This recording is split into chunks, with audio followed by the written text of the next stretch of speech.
Thank you very much, Professor Wadud, for accepting this interview for Feminism and Religion School in the Balkans. At the beginning, I would like to say a few words about you. It'll take time to count all the achievements and contribution in the field of Islam and gender you have done, but I will briefly mention some of them, something from your biography. Professor Amina Wadud is a Professor Emerita of Islamic Studies at Virginia Commonwealth University, but she currently lives in Indonesia and runs her own portal, The Lady Imam. She is the Lady Imam of our time. And I'm really honored to get to know you and to talk to you and learn from you. So Professor Wadud studied Islam from Malaysia to United States at several universities and also taught at many universities around the world. While she studied in Malaysia, she edited her dissertation and later she published it in the book Quran and Woman, Rereading the Sacred Text from a Woman's Perspective, which is also translated in Bosnian language. Her activism started while she was in Malaysia, and together with 7 other women, she organized the first pro-faith, pro-feminist organization, Sister in Islam. And it inspired the network of Musawa, global movement for reform in Muslim personal status law. Her second book, Inside the Gender Jihad, Women's Reform in Islam, was published in 2006. And together with numerous articles, lectures, and teaching, is part of her rich intellectual legacy.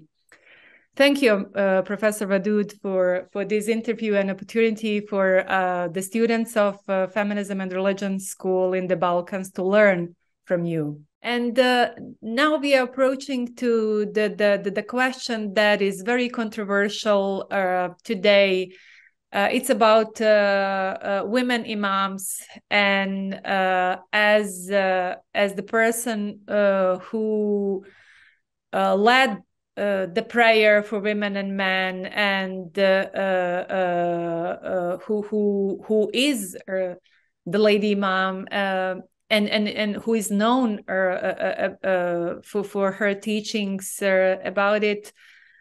And having in mind that the mainstream teachings of Islam doesn't allow mixed prayer, even some teachings doesn't allow women at all to lead the prayer for women. So what are the key arguments we can use for women imams to lead the prayer and to teach, to be authority in Islam? So this is something what many women today want to know, and they are also discussing whether women-only mosque are the solution, or gender-inclusive mosque, what we have now around Europe and US. So can you tell us more about it? Are there any theological and legal obstacles for women to be imams? So I have so many answers to this question, and I think I'll start with this one. Nowhere in the Quran does it say that men and only men can lead, and nowhere in the Quran does it prohibit women from leading, and nowhere in the Hadith does it say, sorry, I live where the mosquitoes come out at about this time, and I have an open design, so excuse me, I'm allergic to mosquitoes. But nowhere in the Hadith does the Prophet, upon him be peace, say that only men can lead prayer, and nowhere does the Prophet prohibit. As a matter of fact, we have a Sahih Hadith that discusses the Prophet assigning a woman to be imam in her territory, in her dar. And yet, this becomes a comprehensive understanding. And that again lets you know the power of interpretation, and also it lets you know how authority can even intervene. Because if the text is our primary source, then we should be able to call a text Instead, we sort of go roundabout and we take something similar, or we take a Rijalu Qawwamuna at 434, and we make it into all kinds of things that don't make any sense at all. I mean, we can do this. So when you look strictly at textual sources, what you also find is that as the schools of legal thinking developed, the majority of them did not accept that a woman could be an imam, especially if she was imam over a mixed gender, but also, as you said, some of them even for just other women. So already they're reflecting a diversity. Well, they also, some of them did approve of women as imams, including imams of Salah, even if they restricted it to, say, only during the Tarawih, during the nights of Ramadan. So in any case, the literature that discusses it is not all one thing. There is a majority opinion, and that majority opinion, some people try to tell you, is the only opinion, but it's never been the only opinion. And because even in the classical period, there were disparities, there's no challenge in my mind to understanding what's going on today. And what's going on today is this.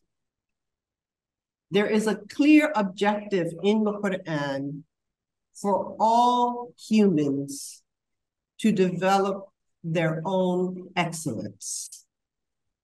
And that excellence in the context of Islam and Muslims includes not just our spirituality, but the performance or the elocutionary expressions of those of that excellence by way of worship.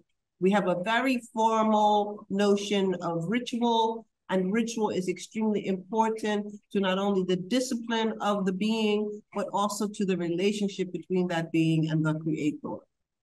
So in developing that excellence, one of the things that's really clear is that there is no distinction on the basis of gender. There is no distinction on the basis of gender identity. These are all something that, again, the predominant foundational thinkers and writers about Islam were cis male persons, and they centered themselves.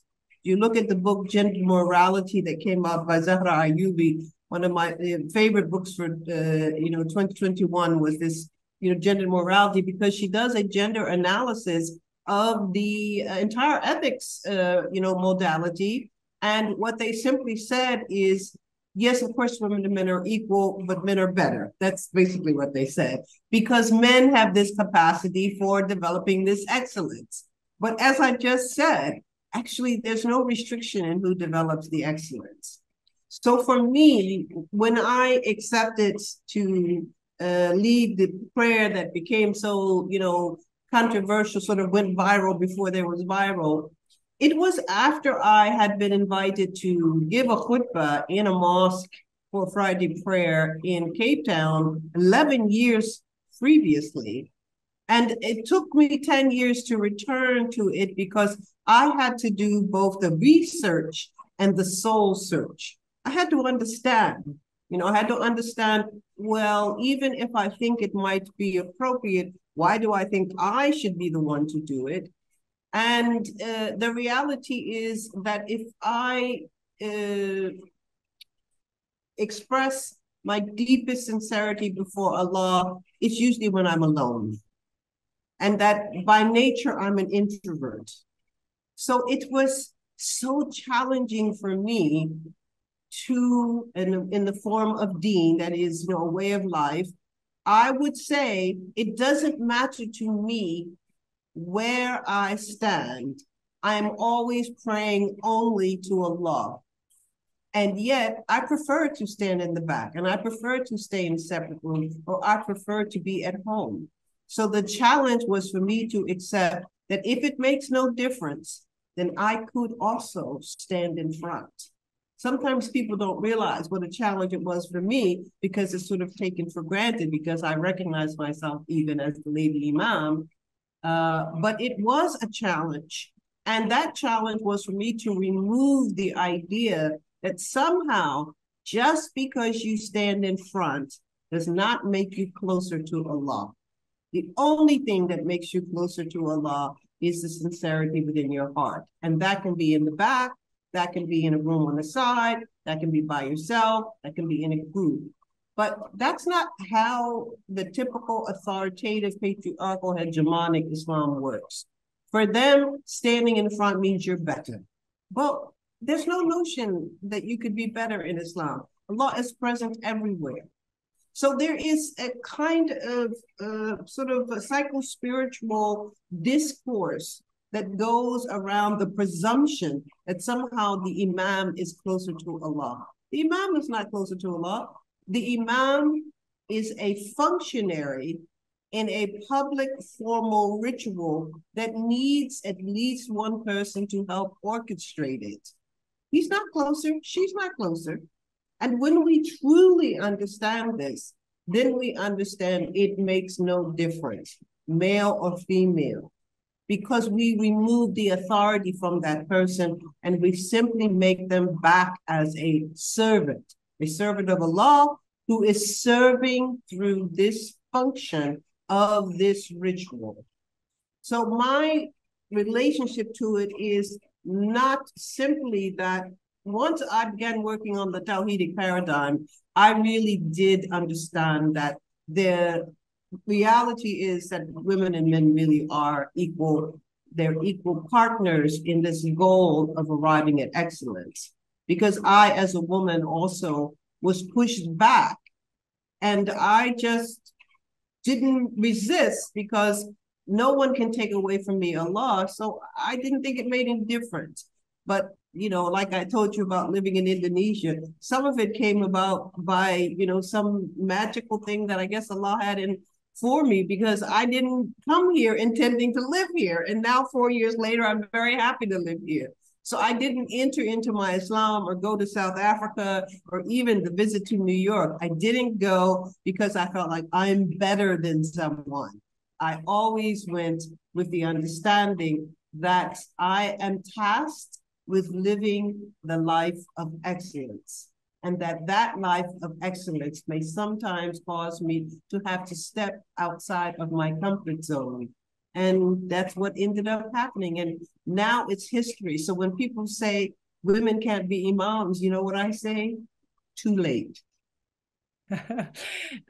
Sometimes, as you said, I mean, sincerity before Allah is crucial. It doesn't matter where we are.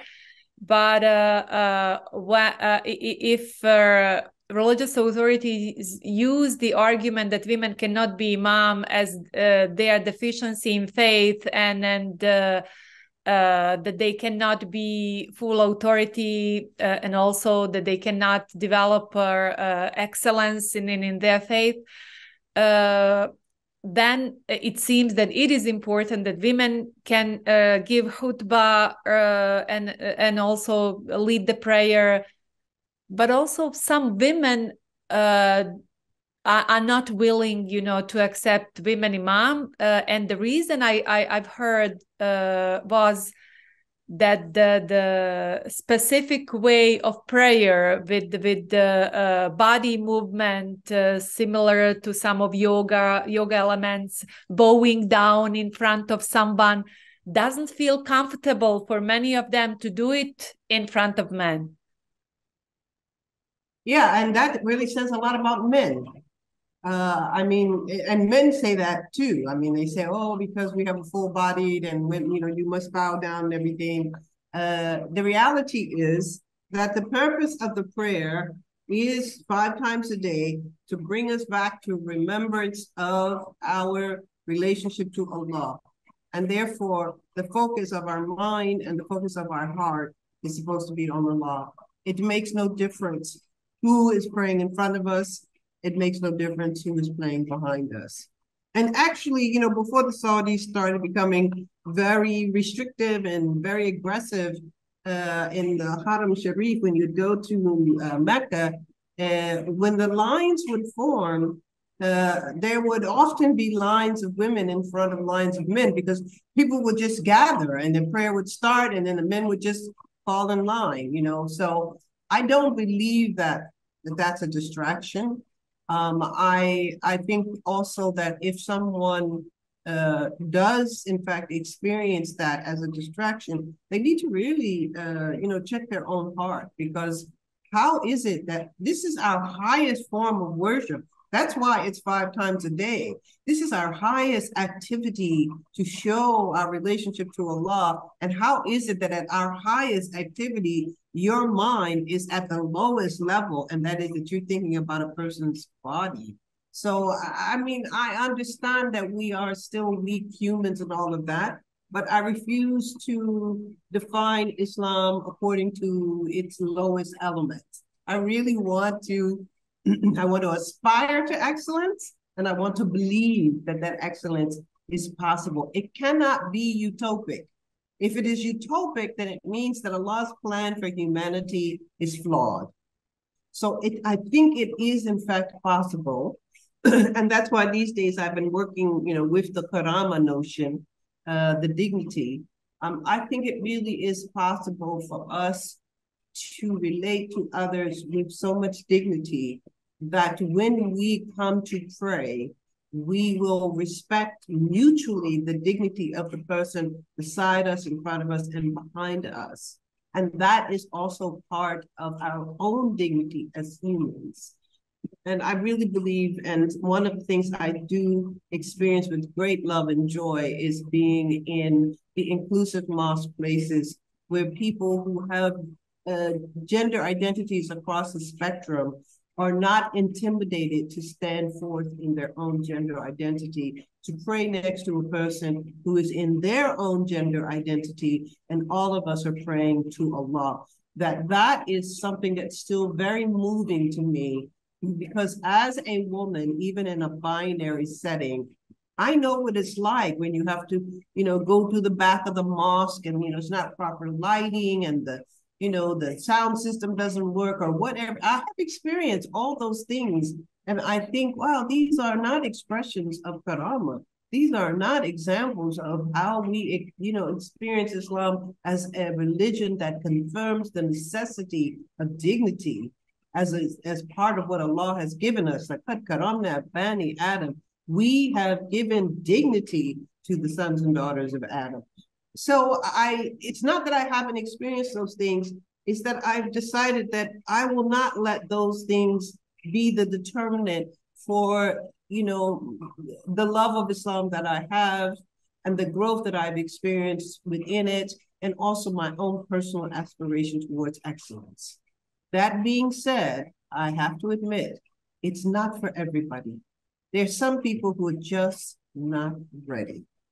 And because of it, I have to accept moving in places where people don't want people to know that I'm there, or, they want me to help them or advise them, but they don't want to put my name on. I totally understand it. I don't agree with it, but I understand it. So I think we have a long way to go before we universally accept that it doesn't matter the gender of the one who is leading the prayer. But I am very hopeful that we will keep moving until we have a tsunami on that one as well.